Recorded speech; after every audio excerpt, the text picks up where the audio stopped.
తాకట్లో ఉన్న మీ బంగారాన్ని విడిపించి ఆ రోజు ఆన్లైన్ రేటుకి కొంటాం. Sharma gold company. నమస్కారం అండి, సుమన్ టీవీకి స్వాగతం. నేను గీతాంజలి. మనతో పాటు ఉన్నారు థింక్ ట్యాంక్ డబ్ల్యూదే ఫౌండేషన్ CEO నందకిషోర్ రెడ్డి గారు. చాలా వరకు వీడియోస్లోనండి మాకు ఈ దేవాలయాల గురించి చెప్పండి, మాకు ఈ ప్రాబ్లం ఉంది అని అడగగానే మీరు చెబుతూ ఉన్నారు, చాలా సంతోషం, మేము వెళ్తున్నాము, రిజల్ట్ కూడా అందుకున్నాము. ఈ మెసేజెస్ మాకు నిజంగా మనస్ఫూర్తిగా చాలా సంతోషాన్ని ఇస్తున్నాయి. నందకిషోర్ గారి 7 ఏళ్ల శ్రమ, వారి టీం అంతా కూడా ఎంత శ్రమ పడ్డారో, వాళ్ళ కెరియర్ని కూడా వాళ్ళు ఇంకా ఒక రకంగా ఇన్వెస్ట్ చేశారనే చెప్పుకోవాలి. ఫైనాన్షియల్గా ఇవన్నీ పక్కన పెడితే ఇప్పుడు వచ్చేటువంటి ఆనందాన్ని ఆయన మాటల్లో చాలాసార్లు చెప్పున్నారు. అయితే ఇంకా కొన్ని దేవాలయాలు, కొన్ని కాదండి చాలా దేవాలయాలు ఉన్నాయి. నెంబర్ విషయానికి వస్తే ఇప్పటికే మనం 30 దేవాలయాల వరకు కంప్లీట్ చేసుకున్నాము. ఇక మరికొన్ని దేవాలయాలు 108 టెంపుల్స్ మీ ముందు ఉంచుతానని ఆయన మాట ఇచ్చారు. అందులో భాగంగానే ఇప్పుడు మనం మరికొన్ని దేవాలయాల గురించి తెలుసుకుంటున్నాం. నందకిషోర్ గారితో మాట్లాడదాం. నమస్కారం సార్. చాలా దేవాలయాల గురించి చాలా చక్కగా వివరిస్తూ వస్తున్నారు. అంటే శాస్త్రంలో ఉన్నవి కానీ మాకు తెలియనివి, మీ రీసెర్చ్లో భాగంగా మీరు కనుగొన్నవన్నీ చెప్తూ ఉన్నారు సార్. మేబీ చాలా ఎక్స్పీరియన్స్ని మీరు గెయిన్ చేశారు, మీరు చాలా దేవాలయాల గురించి తెలుసుకున్నారు. కొంతమంది ఏంటంటే మేము వెళ్ళి ఫలితం అయితే పొందుతున్నాం అని చెప్పారు, కొంతమంది వెళ్ళడానికి సిద్ధంగా ఉన్నారు. ఇలా ఈ మెసేజెస్ అన్నీ అయితే వస్తున్నాయి సార్. ఇందులో భాగంగా ఏంటంటే కొంతమంది కొన్ని ప్రత్యేకంగా వాళ్ళకున్న సందేహాలు కూడా అడుగుతూ ఉంటారు. అందులో లలితా సహస్రనామం ఎంత చక్కగా పారాయణం చేస్తారో, ఇప్పటికీ కొంతమంది నేర్చుకుని మరి పారాయణ చేసేవాళ్ళు ఉన్నారు. అలాగే ప్రతిరోజు పారాయణ, అలాగే కోటి పారాయణ, ఇలా ప్రతిరోజు వింటూనే ఉంటాను సార్ ఈ మాట. ఎక్కడైనా సార్ ఇంట్లో కూడా ప్రతిధ్వనిస్తూ ఉంటుంది. అసలు ఈ లలితా సహస్రనామం పుట్టింది ఎక్కడ, పలానా స్థలంలోనే పుట్టిందని చెప్పి కొన్ని వీడియోస్ నేను చూశాను సార్. మీరు అసలు అక్కడ రీసెర్చ్ చేశారా? ఏ స్థలం అది, అక్కడ ఇంకా ఏం విశేషాలు ఉన్నాయి, ఇవన్నీ మీ మాటల్లో. ఈ లలితా సహస్రనామం అసలు ఇది నేను ఎక్కువ చూసింది, విన్నది బెంగళూరులో విన్నాను. బెంగళూరులో ఒక కల్చర్ కూడా ఉంది. అపార్ట్మెంట్లో ఉన్న స్త్రీలందరూ కలిసి ఒక వాట్సాప్ గ్రూప్ క్రియేట్ చేసుకొని 12 నుంచి 1 గంట వరకు మేము లలితా సహస్రనామం చేయాలా అని ఆ గ్రూప్లో పెడితే, ఆ గ్రూప్లో ఉన్న వాళ్ళందరూ ఒక ఇంట్లో ఒక కిట్టి పార్టీ లాగా అందరూ చేరి అందరూ మహిళలు సమూహంగా చేసేవాళ్ళండి. ఎప్పుడు కూడా ఒక పారాయణకి సమూహంగా చేయడం వల్ల వచ్చే శక్తి ఒక అనంతమైన శక్తి వస్తుందండి. ఆ శక్తే అందరికీ డిస్ట్రిబ్యూట్ అవుద్ది. సో ఈ లలితా సహస్రనామం మీద కూడా చేసాము. యాక్చువల్గా లలితా సహస్రనామం వారి దగ్గర మేము కుంభకోణం దగ్గర తిరుగుతుంటే, కుంభకోణం నుంచి ఒక 30 నుంచి 35 కిలోమీటర్ల దూరంలో తిరుమియాచూర్ అని ఉందండి. తిరుమియాచూర్. ఈ తిరుమియాచూర్లో మహర్షి అగస్త్యుడికి లలితా సహస్రనామం ఉపదేశించిన స్థలం, అంటే ప్రకటిత స్థలం. హైగ్రీవుల దగ్గర నుంచి మహర్షి అగస్త్యునికి ఉపదేశించిన స్థలం ఏదన్నా ఉంది అంటే ఈ తిరుమియాచూర్ అండి. అసలు ఈ లలితాంబిక స్వయంగా శ్రీచక్ర రూపంలో శక్తి స్థాపన ఉందని శాస్త్ర నమ్మకం. ఈ లలిత సహస్రనామం ఏంటి అనేది, మీ బాడీలో మీరు శ్రీచక్రం ప్రతిష్టాపన చేయడం. సో మన ఎనర్జీ, మన శరీరంలో మీరు ఎవరన్నా లలితా సహస్రనామం చేయడం వల్ల మాకున్న ఉపయోగాలని అడిగితే, శ్రీచక్ర పీఠాన్ని మీ శరీరంలో మీరే ప్రతిష్ఠ చేసుకోవడం లాంటిది అది. సో ఎవరైనా సరే అండి, ఇంత మునుపు దేవాలయాలకి వెళ్ళలేని వాళ్ళు, కదలలేని స్థితిలో ఉన్నవాళ్ళు, సో ఆర్థిక పరిస్థితి కానీ ఆరోగ్య పరిస్థితి కానీ ఈ రెండు సహకరించలేని వాళ్ళు మీ దగ్గరలో ఉన్న దేవాలయానికి వెళ్ళి ఈ లలితా సహస్రనామ పారాయణాన్ని చేయడం వల్ల అండి మన ఈ బాడీలో ఉన్న 72,000 నాడులు యాక్టివేట్ అవుతాయి, 108 ఎనర్జీ పాయింట్స్ యాక్టివేట్ అవుతాయి. ఆ తర్వాత మీ సెల్ రిపేరింగ్ కూడా ఇక్కడ జరుగుతుందండి. DNA సెల్ రిపేరింగ్ కూడా ఈ మంత్రోచ్చారణ వల్ల, ఆ శబ్ద తరంగాల రెజోనెన్స్ హీలింగ్ అనేది కేవలం ఈ లలిత సహస్రనామంలో ఉంటాయండి. అందుకే 1000 సహస్రనామాలు టోటల్గా మీ 72,000 నాడులని ఉత్తేజపరుస్తాయి. ఎగ్వేవి బ్లాకేజ్ అయ్యాయో అవన్నీ కూడా అండి. సో వీటిలో ప్రతి ఇంట్లో కానీ గృహిణి కానీ చేయడం అంటూ స్టార్ట్ చేస్తే అండి, ఆ ఇంట్లో లక్ష్మీదేవి అమ్మవారు కొలువై ఉన్నట్టే అది. సో ఈ పారాయణ, నిత్య పారాయణ గ్రంథాలండి ఇవన్నీ కూడా ప్రతినిత్యం పారాయణ చేసేవి. ఈ నిత్య పారాయణ వల్ల శక్తి స్థాపన అనేది జరుగుతుంది. ఎప్పుడైతే ఆ శక్తి మీకు ఎనర్జీ యాక్టివేట్ అయిందో, మీలో ఉన్న నెగిటివ్ ఎనర్జీ మొత్తం వాష్ అవుట్ అయిపోద్ది. మీకు కావాల్సిన కోరికలు కూడా తీరుస్తారు. దీనికి కాంబినేషన్గా కూడా విష్ణు సహస్రనామం కూడా చెప్తుంటారండి. అందుకే మన పాత వాళ్ళు ఎక్కడికి కదలలేని వాళ్ళు, ఎక్కడికి వెళ్ళలేని వాళ్ళు కూడా ఎప్పుడు కూడా లలిత ప్లస్ విష్ణు సహస్రనామాలు 2 పారాయణ చేసేవాళ్ళండి. వాళ్ళు 4 సార్లు చేసేవాళ్ళు రోజుకి. పొద్దున, మధ్యాహ్నం, సాయంత్రం, మళ్ళీ 4 జాములు చేసేవాళ్ళు. ఇంకేం లేదండి, మనకి వెళ్ళలేని వాళ్ళందరూ కూడా ఇంట్లో కూర్చొని కనీసం చేయలేని వాళ్ళు వింటే కూడా ఆ ఫలితాలు వాళ్ళకి వస్తాయి. ఆ విష్ణు సహస్రనామం కూడా మన హర్యానాలో కురుక్షేత్రంలో ఇది వచ్చిందండి ఫస్ట్. సో అది అందరికీ తెలిసింది.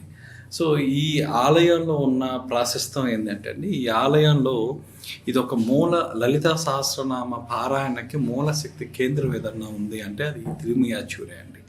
ఈ తిరుమియాచూర్లో మీరు అడుగు పెట్టడం వల్ల మీకు ఫస్ట్ ఆజ్ఞా చక్రం, సహస్ర చక్రం అనేది యాక్టివేట్ అవుతుంది. సో ఇక్కడ ఎక్కువ ప్రభావం వాటి మీద పనిచేస్తుంది, ఆ చక్రాల మీద మీకు ప్రభావం పనిచేస్తుంది. ఆ తర్వాత ఈ 1000 నామాలు ఏవైతే ఉన్నాయో అవి పఠించడం వల్ల మీలో ఉన్న ఎనర్జీ పాయింట్స్ అవన్నీ కూడా యాక్టివేట్ అవుతాయి అన్నమాట.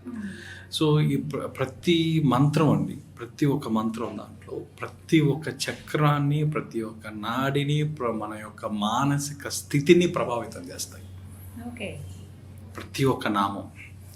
సో ఈ శరీరంలో ఉన్న మన శ్రీచక్రాన్ని యాక్టివేట్ చేసుకోవాలి అంటే, స్థాపన చేసుకొని యాక్టివేట్ చేసుకోవడానికి ఉన్న ఏకైక మార్గం ఏదన్నా ఉందంటే శ్రీ లలిత సహస్రనామం అండి. అందుకే మన దేవాలయాల్లో కూడా అండి, ఇంతకుముందు మీరు కానీ చూస్తే నేను శ్రీరంగం లాంటి ప్లేసెస్లో తమిళనాడులో చూశానండి. కరెక్ట్గా ఆ టయానికి మహిళలందరూ ఒక దగ్గర చేరి ఆ దేవాలయాల్లో సమూహంగా పారాయణ చేసేవాళ్ళు. సో వాళ్ళకి రాకపోతే ఆ స్వాములు చెప్పి పారాయణ చేయించేవాళ్ళు. సో ఖచ్చితంగా అందరూ ఆ మధ్యాహ్నం పూట కానీ ఆ నిమ్మకాయ దీపాలు పెట్టి ఆ దీపం వెలిగించి, సో ఈ విధంగా చేయడం వల్ల ఆ శక్తి ప్రసరణ అనేది జరుగుతూ ఉంటుందండి. సో ఈ లలిత సహస్రనామం వచ్చిందే మనకి ఎందుకంటే మన కోరికలు తీరడంతో పాటు, వ్యాధులు తీరడంతో పాటు మన శక్తిని మనం యాక్టివేట్ చేసుకోవడం, ఆ శ్రీచక్ర పీఠాన్ని మన లోపల స్థాపించుకోవడానికి, మనకు దాన్ని యాక్టివేట్ చేసుకోవడానికి, నిరంతరం లైవ్లో ఉండడానికి కూడా ఈ లలిత సహస్రనామం అంత ఉపయోగపడుతుందండి. ఇక్కడ ఈ గుడిలో అండి ఒక ఎనర్జీ పాయింట్ ఉంది. ఆ ఎనర్జీ పాయింట్లో మీరు కూర్చొని చేయడం వల్ల బయట మీరు 1,000,000 సార్లు చేసిన లలిత సహస్రనామ ఫలితం కేవలం ఒక్కసారి పఠనం వల్ల ఆ స్తంభానికి ఆనుకొని మీరు చేయడం వల్ల వస్తుందండి. ఆ దేవాలయంలో ఒక్కసారి మీరు పఠనం చేయడం వల్ల 1,000,000 సార్లు చేసిన పుణ్యం ఒక్కసారితో వస్తుంది. అంత పవర్ఫుల్ అయిన క్షేత్రం. ఈ క్షేత్రంలో అండి మేము రీసెర్చ్ చేసిన దాంట్లో భూమిలో ఎనర్జీ పాయింట్స్ ఏమున్నాయి, మెటల్స్ ఏమున్నాయని వెతికితే అండి తమాషా ఈ భూమిలో ఒక మంత్రశక్తి ఉందండి. ఈ మంత్ర పఠనం మీకు కావాలన్నా, మంత్ర సిద్ధి మీరు పొందాలన్నా, మంత్రం కోసం మీరు సాధన చేసే వాళ్ళు ఎవరైనా రావాల్సిన క్షేత్రం ఏదన్నా ఉంది అంటే ఈ క్షేత్రం. భూమి లోపల మేము ఏమి మెటల్స్ ఉన్నాయని మేము రీసెర్చ్ చేస్తే మాకేమీ కనిపించలే. ఏ శాస్త్ర పురాణాలన్నీ వెతికితే మాకు కనిపించింది ఏంటంటే అది ఒక మంత్రశక్తి సాధించుకోవడానికి ఉన్న భూమి అది. ఆ భూమి, ఆ పరిసర ప్రాంతాల్లో మీరు ఎక్కడ చూసినా ఆ శక్తి, అమ్మవారి శక్తి ప్రసరణ అనేది ప్రతి ఒక్క నాడుల్లో ఉందండి. అక్కడ భూమి లోపల ఉన్న నాడుల్లో అంతా కూడా అమ్మవారి శక్తితో నింపబడి ఉంది.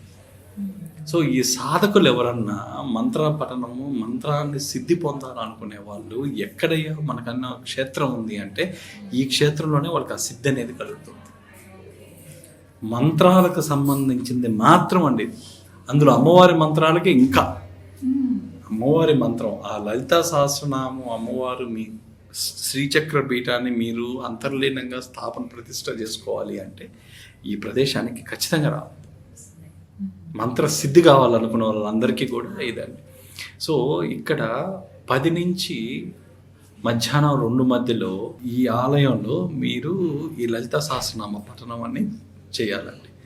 సో ఇక్కడ చేయడం ఏంటంటే శివుడు, శక్తి 2 కలిసి సమ్మేళనం ఉన్న స్థలం ఏదన్నా ఉంది అంటే ఈ స్థలం. ఈ మంత్రధ్వని మనం ఏదైతే మన దగ్గర నుంచి వచ్చే మంత్ర ధ్వని ఉంటుంది కదండి, ఈ వైబ్రేషన్స్ అన్ని స్టోర్ చేసే భూమి ఏదన్నా ఉంది అంటే ఈ స్థలమే అండి.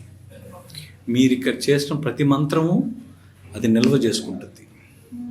సో భూమిలో నిక్షేపాలు ఉన్నట్టు ఇక్కడ మంత్రశక్తి ఉంటుందండి భూమి లోపల. సో అందుకే అమ్మవారి గర్భగుడి ముందు ఎడమవైపు ఎడమవైపు ఒక స్తంభం ఉంటుంది, పిల్లర్స్ ఉంటాయి. ఆ పిల్లర్స్ దగ్గర ఆనుకొని లలితా సహస్రనామం పఠనం చేయడం వల్ల 1,000,000 సార్లు మీరు బయట చేసిన పుణ్యం అది ఒక్కసారే వస్తుంది అక్కడ. సో ఈ లలితా సహస్రనామము మన ఇంటి దగ్గర కూడా మనం 4 సార్లు చేయొచ్చండి. సో వేకోజామున 4 నుంచి 6 గంటల మధ్యలో, 6 నుంచి 8 గంటల మధ్యలో, మళ్ళీ మధ్యాహ్నం 12 నుంచి 1 గంట మధ్యలో, ఆ తర్వాత సాయంత్రం 6 నుంచి 8 గంటల మధ్యలో, రాత్రి కూడా అంటే పనుకోపోక మునుపు స్నానం చేసిన తర్వాత 9 నుంచి 10 గంటల లోపలండి. సో దీనికి ఏమన్నా నియమాలు ఉన్నాయా మనం రోజు చేసుకోవడానికి అంటే, మనం తూర్పు దిక్కున తిరిగి కూర్చోవాలి. ఈ లలితా సహస్రనామ పఠనం మీరు ఎప్పుడు చేసినప్పుడు కూడా దీపం వెలిగించే చేయాలండి. ఈ దీపం అనేది చాలా ఇంపార్టెంట్. ఆ తర్వాత కూడా మీరు స్పీడ్గా చదవకూడదండి ఇది. ఎందుకంటే ప్రతి మంత్రము, ప్రతి అక్షరము ఒక ఆయుధం. అది ప్రతి అక్షరము ఒక ఆయుధం. అక్కడ ఆ అక్షరం ఏది మిస్ అయినా మీలో ఉన్న ఎనర్జీ ఫ్లో అనేది కట్ అవుతుంది. కాబట్టి మినిమం మీరు 40 నుంచి 45 నిమిషాల వ్యవధి తీసుకోవాలండి. చాలా నిదానంగా ఎక్కడ కట్ చేయాలా, ఎక్కడ స్టార్ట్ చేయాలా అనేది ఆ స్టార్టింగ్ ఇది నీట్గా నేర్చుకొని, ఇది చిన్నప్పటి నుంచే చేయడం వల్ల, పిల్లల దగ్గర కూడా చేయించడం వల్ల వాళ్ళకి ఆ శ్రీచక్రం అనేది లోపల అనేది ఆ శ్రీచక్ర ప్రతిష్టాపన జరుగుతుంది. వాళ్ళు శక్తివంతులుగా మారుతారు. అమ్మవారు 24 గంటలు వాళ్ళ ఒంటి మీదే ఉంటారండి. అమ్మవారి శక్తి మీరు నిజంగా చూడాలా, మీరు ఎక్స్పీరియన్స్ కావాలి అంటే ఈ లలిత సహస్రనామం ఒకటే అండి. ఈ లలిత చేసిన వాళ్ళందరూ కూడా వాళ్ళకి కావాల్సినవన్నీ కూడా అమ్మవారు అన్నీ సమకూర్చారు. సో ఇలాంటి నెగిటివ్ ఎనర్జీస్ గురించి కూడా ఈ నిత్య పారాయణ చేయడం వల్ల వ్యాధులే కాదండి, ఇలాంటి నెగిటివ్ ఎనర్జీస్ నుంచి కూడా మనం తప్పించుకుంటాం. చాలా మంది ఇప్పటికి వెళ్ళున్నారు, బట్ ఇలా ఎనర్జీ పాయింట్ ఒకటి ఉంది, అక్కడ పారాయణ చేయాలి, ప్రత్యేకించి ఒక్క స్థలంలో చేస్తే ఇంకా ఎక్కువ మంత్ర సిద్ధి కావాలనే మంత్ర సాధకులందరికీ కూడా ఆ భూమే ఆ మంత్రభూమి. అది అక్కడ వెళ్ళి మీరు మంత్ర పఠనం చేయడం వల్ల మీకు 1,000,000 సార్లు చేసిన పుణ్యం ఎంత వస్తుందో అక్కడ ఒక్కసారి చేస్తేనే వస్తుంది.